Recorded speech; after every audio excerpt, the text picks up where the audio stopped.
Buenos días, les damos la bienvenida. Es un gusto grande para mí moderar esta mesa con tres personalidades del mundo de la cultura que por su biografía personal, su formación, sus recorridos, su trayectoria y su desempeño profesional, por supuesto, nos pueden permitir mirar desde más alto. Entonces, esta es la idea de esta mesa, ver si podemos abrir el universo de nuestras reflexiones, de nuestras posibilidades de crear y de hacer y de pensar a partir de la mirada de quienes miran un poquito desde más arriba. Y a ver si nos ayudan a hacernos las preguntas más relevantes del momento. Entiendo que no tengo que presentar, son personalidades muy conocidas del mundo de la cultura judía: Alberto Senderey, Gaby Mileski, Daniel Feinstein.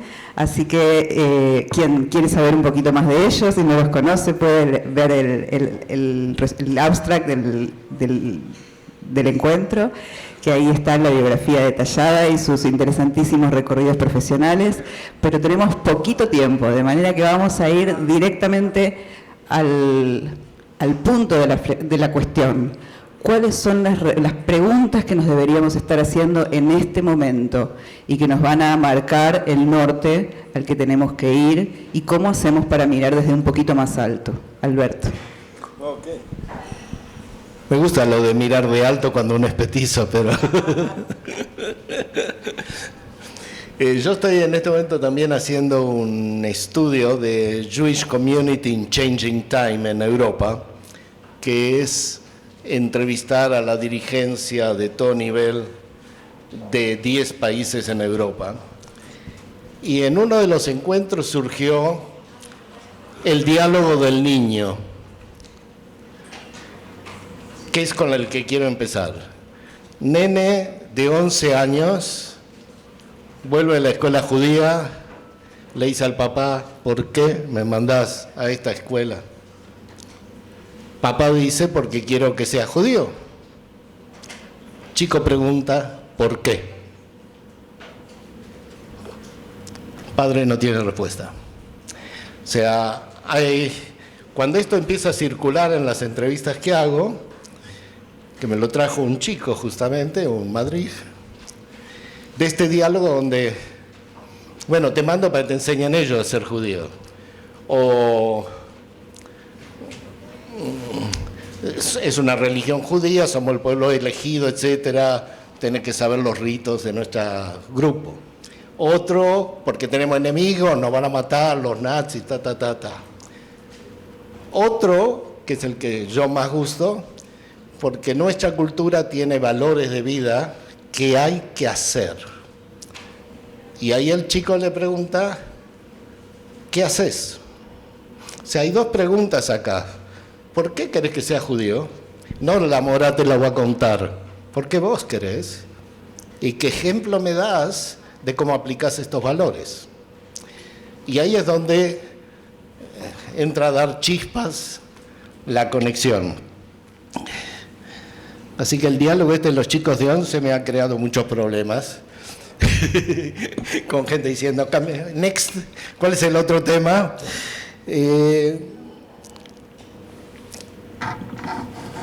Nosotros tenemos que el pensamiento judío es un pensamiento de adultos. ¿Quién se imagina a Moisés jugando fútbol en el patio de una escuela?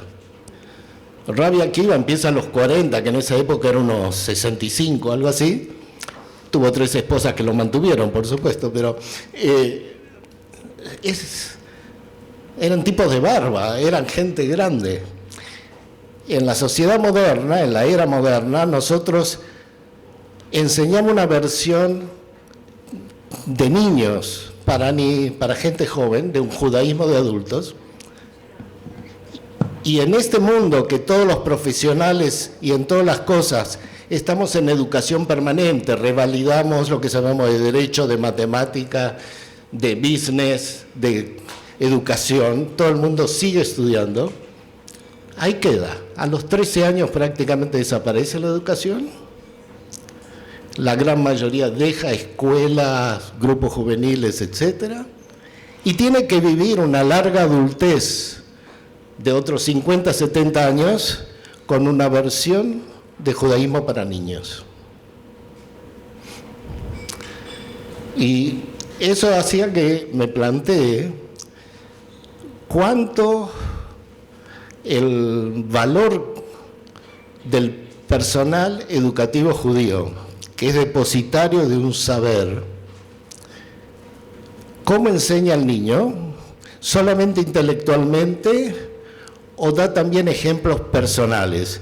Si les cuento que tenemos tales valores, le voy a contar una anécdota personal como yo hice sedacá, no que di dinero, sino hice algo para ayudar a alguien, luché por algo.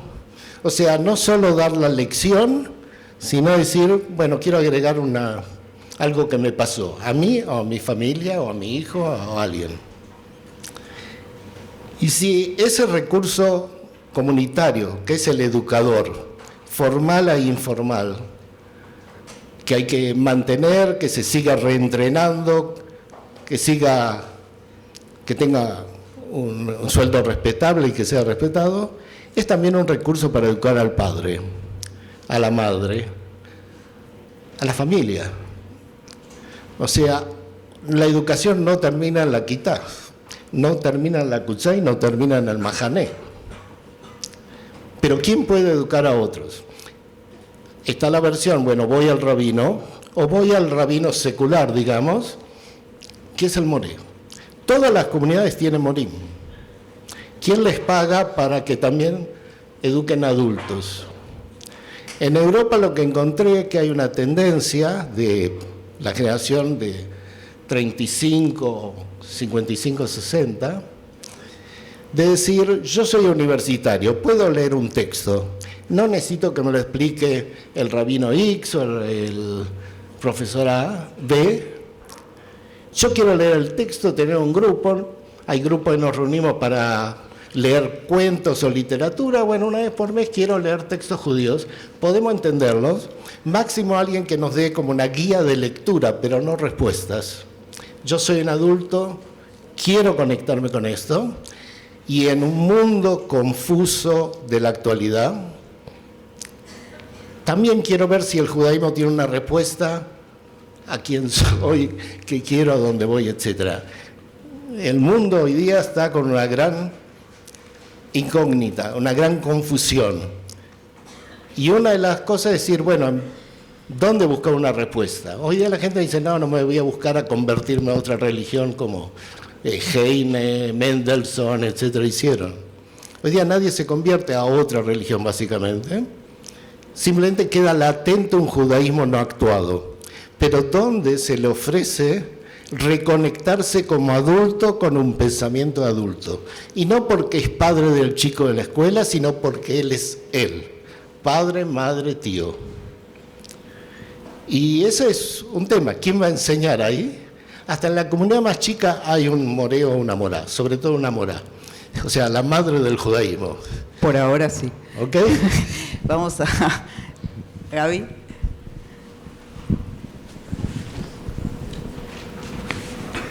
Me voy a parar. Le voy a pedir que me acompañen. Ani ve'ata neshane et ha'olam. Ani ve'ata az yavou kvar kulam. Amru et ze kodem lefanai ze lo meshane. Ani ve'ata neshane et ha'olam. Cuando dijo antes, hace 30 años que estoy en Brasil, pero voy a hablar en castellano porque dijeron que la mesa es en castellano, en español. Minutos atrás hablamos de la transformación. Bernardo mencionó de diversas, con perspectivas diversas, hablar de la transformación, el sujeto, el observador, etc. El objeto, el sujeto, el observador, perdón, el sujeto. Nosotros sabemos que, y empecé con esta música, porque una de las cosas, Alberto, que mencionaste antes, yo le diría al chico, lo primero que le digo, vení a cantar conmigo. Vení a cantar, vamos a cantar. Vamos a cantar y vamos a cantar que vos y yo vamos a transformar el mundo. Esto es lo que dice esta canción. Nosotros de a dos, porque yo y el otro, en el par, bien buberiano, en el par yo-tú, como lo desarrolla muy bien y brillantemente Martin Buber, es ahí donde está la fuerza. La fuerza está en la construcción de a dos. No construyo solo, construyo de a dos, por lo menos de a dos. El escritor, otro que tal vez lo escucharon hablar, que es Francesco Alberoni, es un italiano, de origen italiano, pero él refuerza esta tesis de a dos y de la construcción. Más que eso, él profundiza y dice que es una fuerza tal que a veces hasta es nuclear, fuerza nuclear que mueve montañas. El amor, en uno de los libros que él escribe, mueve montañas, de a dos, en esta construcción nuevamente de sujeto y el que está enfrente al sujeto. La transformación, y me sumo a esto, no podemos hablar o abordarla si no es de una construcción colectiva. Este es el primer punto. El segundo, quería aprovechar, como estamos hablando de contenido judaico, Soblanut y Sablanut. Soblanut y Sablanut, que tiene la misma raíz de Sebel, de Samach Bet Lamed, digamos, esta raíz que es tan rica porque nos remite al hebreo, que es una construcción nuevamente, y entendemos la idiosincrasia de una cultura de un pueblo. Construir, trabajar el hebreo nos remite a una identidad. Para mí, el segundo punto fundamental es el hebreo, la presencia del hebreo permanentemente. El tercer punto rápido que quiero mencionar por los tiempos, que me dijeron 5 o 7 minutos, entonces voy a tratar de al regelejat, como dicen, bien síntesis, es que Soblanut y Sablanut, Soblanut es tolerancia, Sablanut es paciencia, educar hacia la paciencia en tiempos acelerados. Miren qué desafío que tenemos hoy. Yo recuerdo cuando estaba, hace muchos años atrás, pero era docente, era profesor de secundario, y entonces este era uno de los desafíos, que lo que viene con una velocidad de transferencia de la información vertiginosa. ¿Cómo hacemos en tiempos acelerados para tener paciencia? Entendamos al otro, tenemos que comprenderlo, tenemos que contemplarlo, tenemos que incorporarlo. No hay nuevamente construcción de a dos o más si no escuchamos al otro. Privilegiar la escucha y desde ahí construir juntos.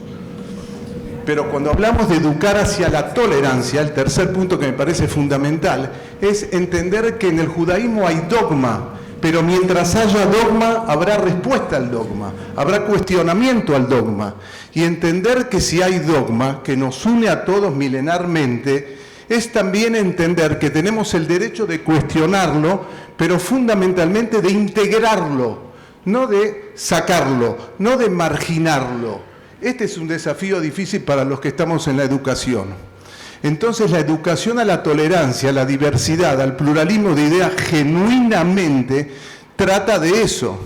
Trata justamente que si toleramos, estaremos juntos, pero si no toleramos, estaremos separados. En Hebraica de San Pablo, que tiene 20.000 socios, hoy de manera general, cuando entro a la sinagoga, una sinagoga chiquita, pero una sinagoga buena, en esa sinagoga, cuando yo le digo a algunos rabinos, vengan, hagan acá el servicio, porque esta sinagoga es para todos, pero algunos dicen, es para todos, pero para algunos, puede ser para todos, para vos, pero para algunos sí, para algunos no. ¿Por qué? Por las características que tiene. Ahora, si marginalizamos, no podemos estar todos. Y esto conclamo, o me permito también conclamar, que es la unión, la totalidad. No podemos en Klal Israel estar hablando de manera marginada. El cuarto y quinto, prometo ir terminando, es la ética. En un rápido pasaje, ayer con Bernardo también estamos hablando y le comentaba lo siguiente. Mi papá era médico, alaba Shalom, pero era médico. Y él me decía, una de las cosas que siempre me repetía, mi papá, era, yo hice el juramento hipocrático. Y cuando hice el juramento hipocrático es porque creía y seguí creyendo.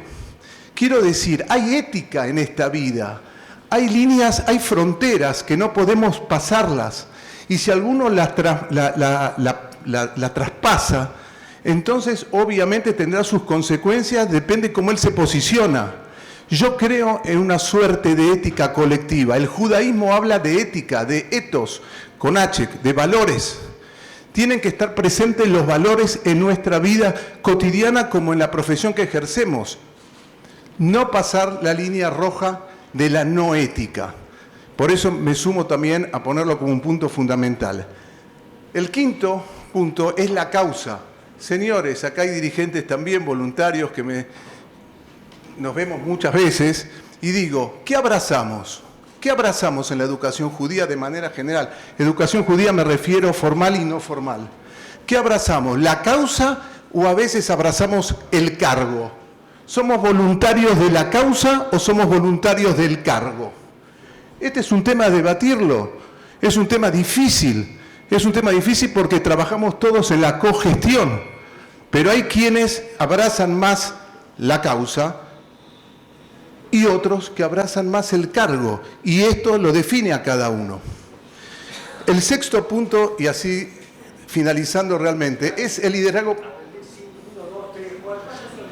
6. El sexto es el liderazgo por proyectos. El liderazgo por proyectos, quiero decir, cuando estamos en educación judía, es también entender o tener en cuenta, contemplar, que es mejor, o me parece, esta es mi opinión, es que liderazgo por proyectos, nuevamente, no por cargos. Esta es parte de la transformación que sugiero y propongo humildemente. Estamos acostumbrados a estructuras convencionales en donde hay cargos y que son necesarios, pero cuando viene el cargo, la primera pregunta o comentario que yo hago es ¿cuáles son los proyectos que vas a liderar? Y si no liderás, de la cual va a ser parte. Entonces, parte de la transformación, entre comillas, es hablar de proyectos permanentemente en el liderazgo también. Acá está sentado con nosotros, por ejemplo, Mario, que lidera uno de los fantásticos proyectos, que está Rubén acá también, que es la academia. Eso es liderazgo por proyecto, por ejemplo, entre tantos otros. Muy bien, termino entonces acá. Se trata de integrar. Y esto es lo que me parece fundamental. Hace pocos días estaba releyendo una vez más y respetuosamente, como aquí los rabinos que están acá presentes, que son amigos y colegas, estaba releyendo Spinoza. Hay que agregar, esa es mi opinión. Se trata de traerlo de nuevo a Spinoza, no porque yo pienso como Spinoza, sino porque Spinoza no puede ser que siga excomulgado después de 400 años. En su momento, ok, pasaron centenas de años y Spinoza tiene lo que decir, tendría lo que decir. Entonces, si integramos el dogma, si integramos los cuestionamientos, la secularización, los judíos seculares, los judíos religiosos, los judíos ortodoxos, los judíos ultraortodoxos, más allá de compartir o no, de esto se trata. Para mí el judaísmo, y a este chico lo que voy a tratar de enseñarle, y al padre especialmente a responder, es que el judaísmo tiene que tratar de integrar. Y si entendemos que hay integración, creo que tendremos una buena continuidad judía. Gracias.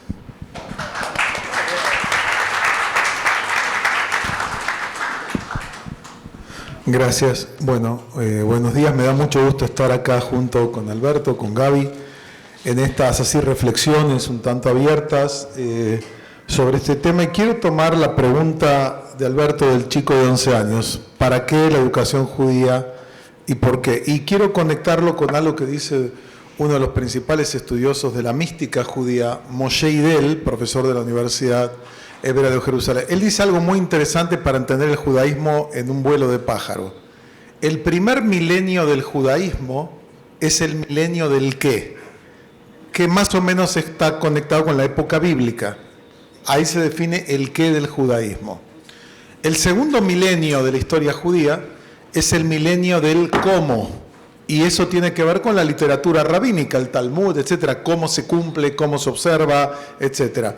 Y el tercer milenio, dice él, que empieza en la Edad Media, estamos en ese milenio, es el milenio del por qué, del para qué. La filosofía judía, la Kabbalah, que buscan, además, no es que niegan el qué o el cómo, pero ahora la pregunta más acuciante es la pregunta del por qué y el para qué. Y la filosofía judía es parte de eso, como el mundo de la Kabbalah, Hasidut, son respuestas a estas preguntas. Y esto se conecta con lo que dijo Alberto de que el judaísmo es una religión para adultos. Eso lo dice el gran filósofo Emmanuel Levinas. Y él plantea que el judaísmo exige conocimiento, no es una religión solamente emotivista, la emoción, ¿no? Como alguien decía, está el judaísmo pediátrico, ¿no? Porque es hasta los niños, infantil, los cuentitos. Está el judaísmo gastronómico, ¿no? Digamos, de la comida judía, etc. Y está el judaísmo cardíaco, ¿no? Que me siento muy judío, etc. Pero muchas veces sin los contenidos y sin la experiencia. Y a mí me parece que hoy mucho del mundo judío, es algo que dijo Abraham Yoshua Heschel hace muchos años, somos marranos invertidos. ¿Qué quiere decir criptojudíos invertidos? Los criptojudíos, que acá en las Américas, en Brasil, en México, en muchos lugares, fueron la primera etapa del mundo judío, los criptojudíos eran hacia afuera como los gentiles, pero internamente tenían algo de judío. No sabían mucho, pero preservaban algunas tradiciones, algunas cosas de Shabbat, de festividades. Hoy en día en el mundo moderno somos marranos invertidos. Hacia afuera sí soy judío, pero ¿qué pasa en nuestros hogares? ¿Qué pasa en el interior? Hay una situación a veces de vacío, ¿no? Como tal. Yo conozco gente que representa a la comunidad en distintos foros, hasta interconfesionales, pero no sabe nada. Entonces, ¿qué representa? Por otro lado, mi respuesta a esta pregunta la tomo de mi maestro, el rabino Marshall Meyer, que en un momento él decía algo. Ustedes conocen, hay una expresión en Yiddish muy famosa que decían nuestros abuelos, Shver zu sein Yid, ¿no? Quiere decir, es difícil ser judío por las persecuciones, no había parnasá, había que, etc. Y Marshall Meyer decía, yo rechazo profundamente esa idea. Shver zu sein a Mensch. Lo que es difícil es ser un ser humano en un mundo incierto, difícil, problemático. Es difícil ser humano. Ser judío es una forma maravillosa de vivir como humano. Porque como también decía Gaby, tenemos un montón de valores de comunidad, de solidaridad, de conexión con las generaciones del pasado como tales, ¿no? Entonces yo creo que mi respuesta sería, para mí ser judío es una forma hermosa y por otro lado es la mía, es mi forma como tal de ser humano. Y sobre esto en la literatura contemporánea acerca de individualismo, comunidades, hay distintas posturas. Hoy en día hay una lucha dentro del ámbito de la filosofía moral entre los comunitarianistas que creen que las comunidades están por encima del individuo y los individualistas que dicen no, el individuo está por encima de las comunidades. Y esto me gusta una postura que desarrollaron varios sociólogos, pensadores como Apia y otros, que plantean algo que me gusta, que es no solamente la persona enraizada en una comunidad, cerrado en su propia comunidad, o las personas abiertas al mundo cosmopolita, sino él usa un término en inglés muy rico que es rooted cosmopolitanism, es decir, cosmopolitanismo arraigado, es decir, ser un ser humano global requiere tener una comunidad de pertenencia. Yo no puedo amar a la humanidad si no amo a mi familia directa, a la gente concreta con la que vivo, si no tengo una identidad específica como tal. Y eso es una excelente plataforma para vivir en el mundo, esa plataforma que tengo de estoy enraizado en una comunidad, porque todo ser humano requiere eso, pero al mismo tiempo me siento identificado con el mundo. Y acá quiero citar a otra figura, y con esto termino mi intervención.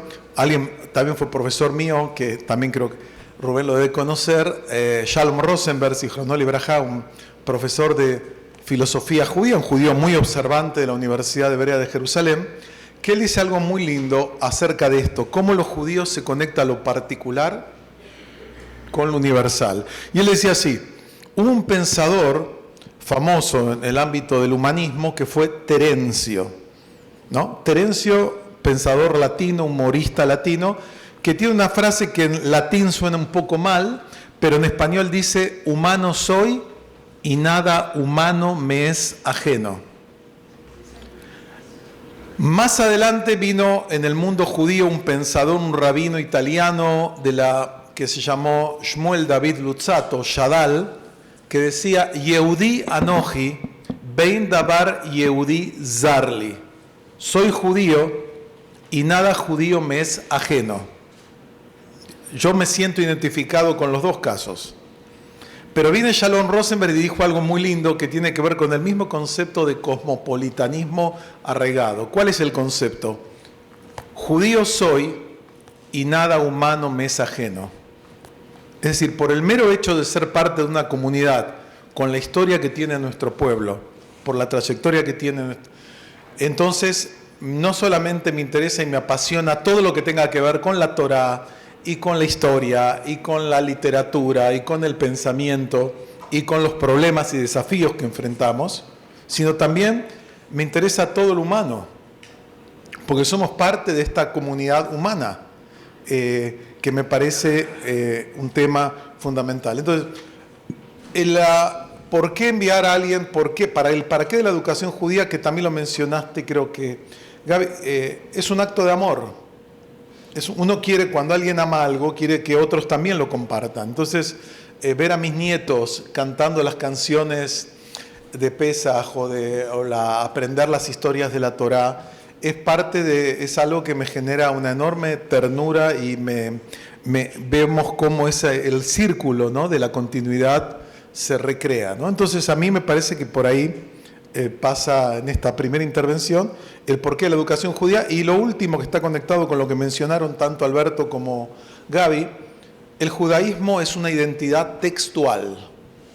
Nuestra genealogía no es una genealogía de genes, es una genealogía de textos y de discusiones. Eso lo dice muy bello y conocerán muchos el libro de Amos Oz y su hija, Los judíos y las palabras. Un libro bellísimo que habla de esto, ¿no? O sea, somos una cultura textual. Discutimos con textos, discutimos con historias. Y esto es parte central de la educación judía. Acercar a todos los judíos a los textos del judaísmo. Independientemente del grado de observancia que uno quiera o no quiera, lo mínimo que tenemos es conocer esos textos que son la base común de las discusiones acerca de qué significa ser judío, cómo vivir como judío. Pero el judaísmo es una identidad textual. Desde, fíjense, el acto central en un niño cristiano, cuando ya llega a una madurez, empieza a crecer, participa de la comunión. ¿Qué hace un niño judío? Lee la Torá, es llamado a leer la Torá. Es decir, lo consideramos parte de esta tradición textual. Y me parece que por ahí pasa la educación judía. Gracias. Nos quedaríamos escuchándolos hasta el mediodía, pero no tenemos tiempo, Alberto. Entonces vamos a pedirles, a partir de haber escuchado a los colegas, que alguna cortita reflexión acerca de la relevancia de la enseñanza y de la transmisión del judaísmo hoy.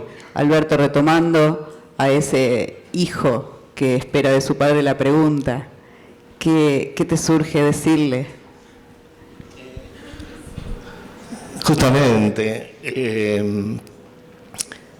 traté con un grupo de amigos de decir, bueno, ¿qué son las 4 valores, pulsiones, lo llamamos? No sé cómo se dice en portugués, pulsión, ¿no? Como pulsiones judías, porque son valores hoy día universales, pero el orden de los valores universales es lo que distingue a los distintos grupos. El primero es que el judaísmo es vivir. O sea, el judaísmo no describe el Gan Eden, el paraíso, el infierno, mientras que cristianos y maometanos tienen largas descripciones de que esta vida no vale nada, hay que llegar a la otra. El judaísmo es aquí, ahora, y para el aquí y ahora. Y siempre me gustó esa imagen de que si hay un puente tzar finito, y de un lado viene el cortejo nupcial y del otro una levayá, un entierro, primero pasa la vida. Primero se salva la madre y no al bebé, porque la madre ya está viva. O sea, lo vivo lo que tenemos que hacer es actuar en nuestra vida, no que desde el otro lado vamos a hacer algo. Segundo, El judaísmo, yo tengo un problema con la palabra ética, pues no es una palabra en hebreo, no tiene shoresh hebreo, mientras que tzedek figura creo que 66 veces en la Torá por empezar. Profeta Amós, pondrás la justicia en la puerta de la ciudad, o sea, en la entrada a la vida. Y tzedek, tirdov, buscarás. O sea, el judaísmo habla de tzedek. Hasta Abraham le critica a Dios que Dios no puede ser injusto. Vos que creaste la justicia, de golpe está debajo de la justicia, no podés hacer algo injusto. La filosofía judía, mientras que la ética es griega, la filosofía judía empieza por ser justo. Y humanidad. Como yo decía, si un ladrón pobre roba a un rico, el juez tiene que fallar que el pobre tiene que devolver, pagar lo robado. Pero después, como ser humano, no como juez, le puede dar el dinero para pagar. O sea, la justicia, su límite es la humanidad. A ver, yo hice 4 cosas. Hay que cerrar, ¿no?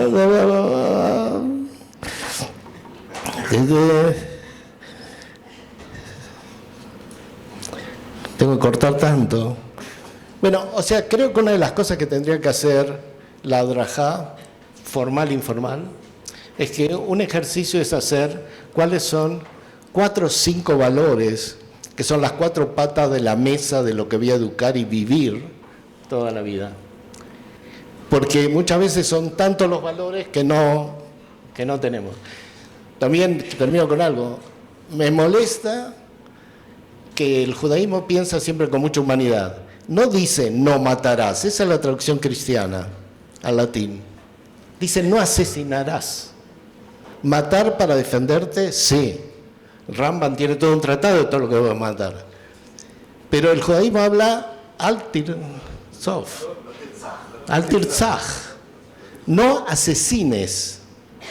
Que eso sí, es tomar en la vida del otro con intención. Bueno, hay un límite, mientras que el judaísmo es inteligente, decir matar es parte de la vida. Puedo defender, mato, no pongo la otra mejilla como un cristianismo. Y como eso hay muchísimo para descubrir y explorar. Pero si un grupo de maestros o Madrijim dice, bueno, ¿cuáles son los 4 o 5 valores que queremos que cruce todo el año en lo que educo? Es una base. Después les voy a mandar en todo caso la lista. Okay. Gracias. Gaby, minuto y medio. Este es un brillar. Dani mencionaba antes a Amos Oz, y uno de los cuentos de Amos Oz, y que me parece también fantástico, es que cuando vamos al sótano, ¿sí?, abajo, y vamos a buscar, si no hay materia, si no hay componentes judíos, difícilmente vas a poder combinar. Se trata de combinar, y este es el desafío de nuestros alumnos chicos o adultos, en donde tenemos que poder ir al porón, digamos, o sea, ir al sótano por un lado, y encontrar materia judía. Judaísmo es materia. Judaísmo no es abstracción apenas. La abstracción está en nuestro vínculo con Dios, pero en el día a día es terrenal. Y en el terrenal o en el terreno tenemos que vincularnos con la materia judía, con substancia. Y esto me parece importante, por eso Amos Oz me parece fantástico cuando habla de esto. Segundo, be happy, lo dijo ayer Ruth, me sumo. Se trata, y nuevamente, antes muy rápido, no lo pude desarrollar, pero hay que integrar. Si integramos, tenemos más posibilidad de celebrar. Y acá para algunos de nosotros que somos educadores, ¿cuántas veces administramos frustraciones y no celebramos las conquistas? Hay que celebrar, tenemos que celebrar, es un imperativo. Si nuestros hijos y los hijos de nuestros hijos nos ven celebrar, ellos también van a regocijarse con el judaísmo. Termino lo último, ¿puedo? 30 segundos, porque me acordé también de un cuentito que tal vez lo conocen, pero me parece que se lo cuente. Un hombre va caminando por no es desierto, pero casi áreas desérticas. y en un momento determinado llega a un lugar lejano y cuando se acerca ve que hay varias lápidas. Y las lápidas que están ahí distribuidas o sueltas, cuando se acercan uno dice 3 años y 5 meses. En otra lápida dice 2 años y 7 meses. Y en otra dice 1 año y 4 meses. Se angustia y dice, Dios, qué angustia, ¿qué pasó en esta ciudad? Todos muertos casi apenas nacieron, tan temprana edad, no llegan a los 7, 8 años. Y cuando sigue caminando se encuentra con un sobreviviente y le dice, ¿qué pasó? Y el sobreviviente le dice, acá no hubo ninguna tragedia, acá el ritual que teníamos es que cuando muere, cuando fallece, colocamos el tiempo de felicidad vivido por él, los momentos felices. Y de esto se trata. Gracias.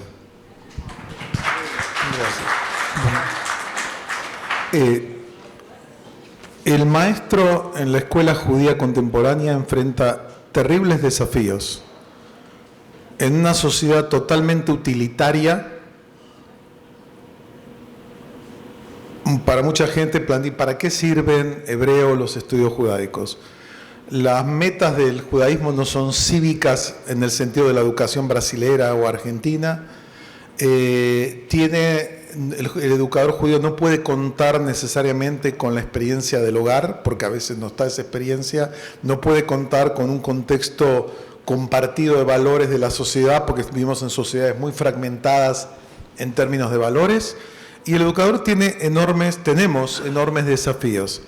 Muchas veces se espera respuestas contundentes, absolutas, sobre los temas que hay, y creo que lo importante en la experiencia, por lo menos en mi experiencia como alumno, Janij, Madrid, Moré, es lo importante no es necesariamente dar una respuesta contundente y absoluta, a veces tenemos lo que decir, a veces no, sino mantener una conversación genuina con el alumno, un verdadero diálogo donde podamos explorar juntos desafíos, ideas, eso me parece que es un desafío. Y por otro lado, tomar, el tema de la relevancia es, no podemos quedarnos solo con la gloria del pasado o vivir en una isla, tenemos que entender lo que está pasando. ¿Es la ecología un tema judío hoy? Cuando es uno de los problemas centrales que enfrenta el planeta. ¿Qué tiene el judaísmo para decir frente a esto? ¿Qué tiene el judaísmo para decir frente a la enorme polarización social e injusticia social que vemos en el mundo? ¿Qué tiene el judaísmo para decir acerca de distintos valores y cómo evaluar todo tipo de temas? Yo creo que la educación judía no puede quedarse solamente en cuestiones del pasado, sino que tiene que conectarse con los grandes desafíos que enfrenta el mundo, las nuevas tecnologías, sus implicaciones. No podemos quedarnos en algo que sea solamente una isla desconectada de esos desafíos. Por eso creo que tenemos un gran desafío que requiere mucha sensibilidad, mucha formación. Tenemos que hacer un esfuerzo cada vez mayor. Y yo siempre cuando trabajo, estoy con mis colegas, les digo, tenemos un enorme desafío de profundizar nuestra formación. A los dirigentes debemos exigirles mejores condiciones laborales. Pero nosotros tenemos que exigirnos un verdadero profesionalismo en lo nuestro. Gracias. Gracias. Muchísimas gracias a los tres.